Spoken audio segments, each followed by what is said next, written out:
ધારાસભ્ય ચૈતર વસાવાએ હજુ જેલમાં રહેવું પડશે। સમાચાર સામે આવી રહ્યા છે। જો ધારાસભ્યને હજુ વધુ સમય જેલમાં રહેવું પડશે ત્યારે આપના ધારાસભ્ય ચૈતર વસાવાને હાલ રાહત નહીં। ધારાસભ્યને હજુ જેલમાં રહેવું પડશે ત્યારે હાઈકોર્ટમાં જામીન અરજીની સુનાવણીમાં મુદત પડી છે। સરકાર વતી વકીલે સમય માંગતા સુનાવણી મુલતવી રખાઈ છે। આગામી 5 ઓગસ્ટના દિવસે વધુ સુનાવણી હાથ ધરાશે। ધારાસભ્ય ચૈતર વસાવાએ હજુ જેલમાં રહેવું પડશે ત્યારે આપના ધારાસભ્ય ચૈતર વસાવાને હાલ રાહત નહીં। હાઈકોર્ટમાં જામીન અરજીની સુનાવણીમાં મુદત પડી છે ત્યારે સરકાર વતી વકીલે સમય માંગતા સુનાવણી મુલતવી રખાઈ છે। સમાચાર સામે આવી રહ્યા છે। જ્યાં ધારાસભ્ય ચૈતર વસાવાએ હજુ જેલમાં રહેવું પડશે।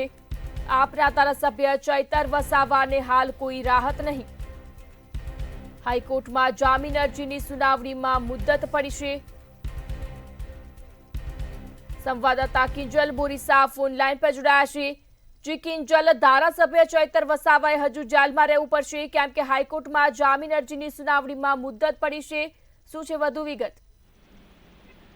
જે ધારાસભ્ય છે ચૈતર વસાવા ડેડિયાપાડાના, તેમના સામે જે ડેડિયાપાડાના પ્રમુખ છે તેમના દ્વારા જે ફરિયાદ નોંધાવવામાં આવી હતી અને ફરિયાદમાં તેવો ગુનો દાખલ કરાવવામાં આવ્યો છે કે ધારાસભ્ય દ્વારા તેમને અપશબ્દ બોલવામાં આવ્યા હતા, માર મારવાની ધમકી પણ આપવામાં આવી હતી અને ત્યારબાદ આખો કેસ છે તે સામે આવ્યો હતો। ત્યારબાદ ધારાસભ્યની ધરપકડ કરવામાં આવી અને ત્યારથી તેઓ જેલમાં છે। ત્યારે જેલમાંથી બહાર નીકળવા માટે જે ધારાસભ્ય છે ચૈતર વસાવા તેમના દ્વારા જે હાઈકોર્ટના જે દરવાજાથી છે તે ખખડાવવામાં આવ્યા હતા અને તેના ઉપર આજે સુનાવણી કરવામાં આવી હતી, પરંતુ હાઈકોર્ટે પણ જે અત્યારે જે જામીન અરજી છે તે ફગાવી દીધી છે। જે આગામી જે 5 ઓગસ્ટના દિવસે હવે ફરી એક વખત હાઈકોર્ટમાં સુનાવણી હાથ ધરવામાં આવશે। એટલે કે ત્યાં સુધી હવે જે ધારાસભ્ય ચૈતર વસાવા છે તેમણે જેલમાં જ રહેવું પડશે। આગામી 5 તારીખે ખબર પડશે કે ધારાસભ્ય ચૈતર વસાવા છે તે બહાર આવે છે કે તેમની મુશ્કેલીમાં વધારો થાય છે।